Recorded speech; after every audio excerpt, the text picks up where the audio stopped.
I'm building custom LEGO Marvel sets for some of the best and worst movies in the MCU.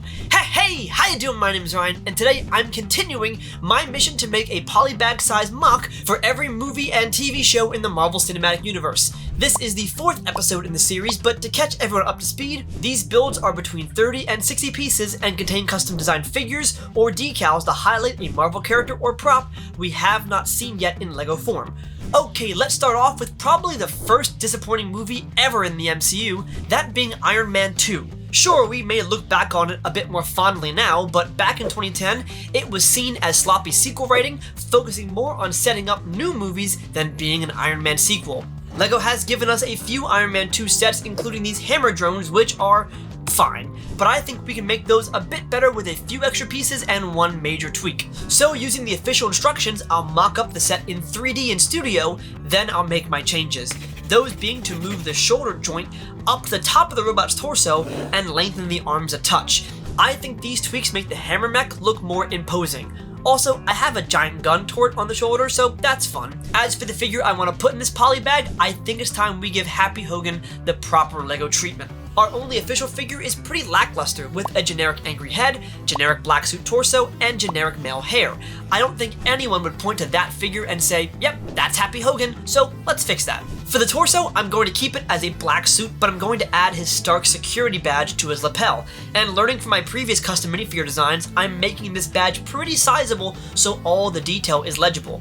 Now with these custom designs, I've been using makestickers.com to print high quality clear decals. And for efficiency and convenience, I've created a 3x5 sticker sheet of all the decals I'm making for this video. And this, alongside with all the other sticker sheets for the previous videos, are channel member exclusives. So if you're a member to this channel, you'll be able to access all of these new designs as well as the all-in-one sticker sheet.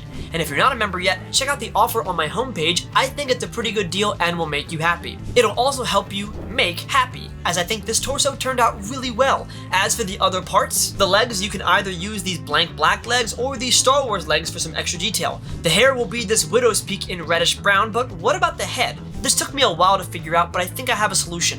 You can use the Kevin Malone headpiece from the Office Ideas set, and I think that'd be a good match for actor Jon Favreau. The added chin line is a nice touch, and the innocent smile I think speaks to Happy's playful nature. Placed next to our fixed hammer drone, I think I was able to transform the disappointment of Iron Man 2 into a successful LEGO Marvel polybag. But what about a film that for many did not disappoint, and that's Fantastic Four First Steps. Now LEGO has given us just one set for this movie, and while all the heroes are present, there's a member of the family missing, that being Herbie. And a while back, I designed and built a custom Herbie robot based on his appearance in the First Look Valentine's Day poster. If you missed that video, you probably weren't subscribed to the channel, so why not do so now so you don't miss any of my future videos. Anyway, Herbie's final design in the movie is a bit different than his poster appearance, so I do want to take a second stab at this character. I'm building Herbie from the ground up, trying to make him sleeker and rounder than before, using these white robot arms and hands, and a rounded 1x2 tile for the face, and a rounded 1x1 tile for an eventual Fantastic Four logo. I don't think Herbie will ever be perfectly to scale with Reed and Sue if he was brick built, but I'm happy with the shapes I achieved in this design. Now, diving into Adobe Illustrator, I'm pulling some high quality stills from the movie, as well as the popcorn bucket Marvel released, and I drew up a new face with some more accurate tape spindle eyes, as well as a 1960s style Fantastic Four logo for the stomach. I'm also creating a 1x1 square of blue for the bottom of the robot, but that will be placed on a brick and not a specific tile. With the decals trimmed and applied, this looks much more like what LEGO would do for Herbie, and I'm really pleased with this cute little robot. But I'm still waiting for LEGO to make a large Herbie set, kind of like C-3PO and R2-D2, because that would be really awesome. Okay, next film up is Avengers Age of Ultron, which is probably the most polarizing of the now Avengers tetralogy. People liked it enough when it first came out, then kind of soured on it in 2017, then liked it again when Infinity War came out and made it relevant, and now it's just kind of seen as the one Avengers film that's fine. I don't think it's anyone's favorite, but let's give it a poly bag that isn't a weird Hulk minifigure and a quad bike. I think the Ultron drill top would make for a nice little vignette build, with these rigid arms and a dome top in silver and light bluish gray. It's kind of the build that works as set dressing for one or two figures, or as a center build to a larger fight with several figures. As for who I'm including in this poly bag, well, I'm going to pull a classic LEGO move. I'll take a previously exclusive and somewhat expensive figure like Quicksilver and plop him into a $6 checkout add-on purchase. It fits thematically, it fits business-wise, and I'm sticking to it. Alright, let's keep this pattern of good going with our next film, Thor Ragnarok. For the build, I'm inspired by the LEGO Marvel video game, specifically these little builds at the start of each level. So I think a micro build of the Asgardian Palace and the Rainbow Bridge would be a perfect little polybag. I'll lay out the bridge as a stack of 1x8 plates in various colors. Then, with a modified brick with studs on the side, I'll lay down a simple Asgardian Palace out of 1x1 round tubes. Kinda like those cheaper architecture builds. This ended up being a cute little rainbow, but perhaps too cute? So let's add a very gritty figure for some contrast. How about Skurge? Despite all the really great Thor Ragnarok minifigures officially released, we never got a LEGO Executioner. And saying that phrase LEGO Executioner out loud is probably why we never got the figure, so let's make one. Sometimes when I'm designing custom figures, I'll pre-select which heads and legs I want to use before opening Illustrator. That way I can ensure my torso decal matches the look of everything else. So while the chest armor is really self-explanatory, it's a bunch of oblong shapes with a silver outline layered on top of each other, I can recreate this checkered pattern found on these legs and have it fade out onto the bottom of the torso. With a few minor adjustments of layering and center detailing, this Skurge torso is done. Now the legs I mentioned are pre-selected from the Ninjago Shark Army General, and the face is Nizam from the Prince of Persia line, and top it off with the shoulder armor in dark blue and 2 guns, Dez and Troy. Now if you want to go the extra mile, you could design a custom head for Skurge to include the 2 paint marks on his forehead, or you could just add those in Sharpie to save yourself a lot of time. But even as is, I'm very pleased with this custom torso and the Rainbow Bridge set.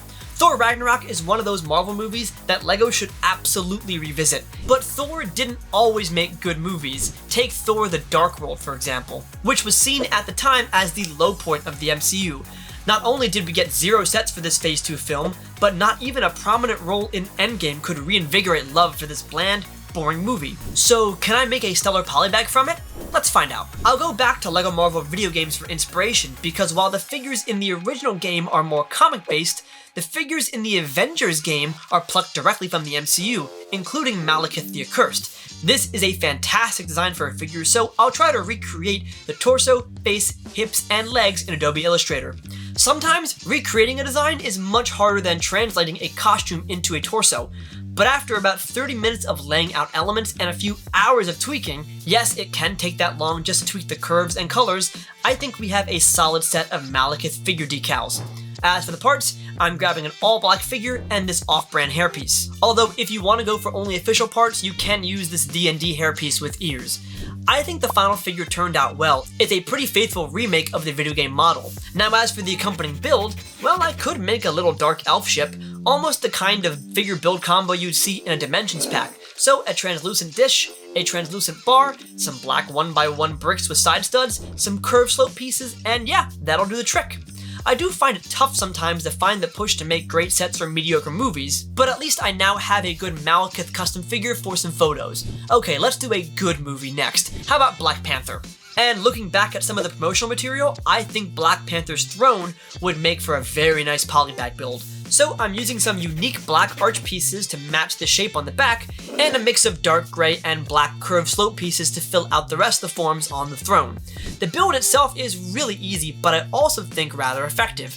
Add this nice unmasked Black Panther figure, and you have a very solid polybag set for a blockbuster MCU movie. And I have another throne to add to my growing collection of big fancy Marvel chairs from earlier in the series. Speaking of past videos, I do think there are a few movies and shows I can make polybags out of by simply modifying my older builds. Starting off with She-Hulk, I can rebuild the base for my Kevin robot and simplify it with a translucent dish piece to keep the part count low and turn this larger robot maquette into a respectably sized polybag.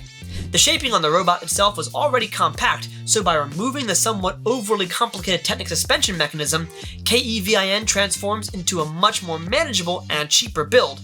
Moving on to Thunderbolt, I already have the art for Sentry done, as that was a figure I made an entire video about. It's a pretty fun watch if you want to get a more in-depth look at my design process. But as for his accompanying build, I'll whip up these little stairs from the Avengers Tower as well as a table with a glass on it, as that was one of the first things Bob was able to move intentionally with his powers. It's great to not only have a Sentry figure in the flesh finally, but I think this figure would make for a nice addition to the Avengers Tower set. In fact, I think LEGO Marvel could make an entire series of polybag sets as add-ons for the Avengers Tower, either interior builds or exterior mods. And finally, I think now is a great chance for me to redesign MODOK, both his face and his mask. I'm taking inspiration from a LEGO Wicked set I recently built, as I believe this towel print of the Wizard of Oz is exactly the kind of style I want to use for MODOK's gold mask.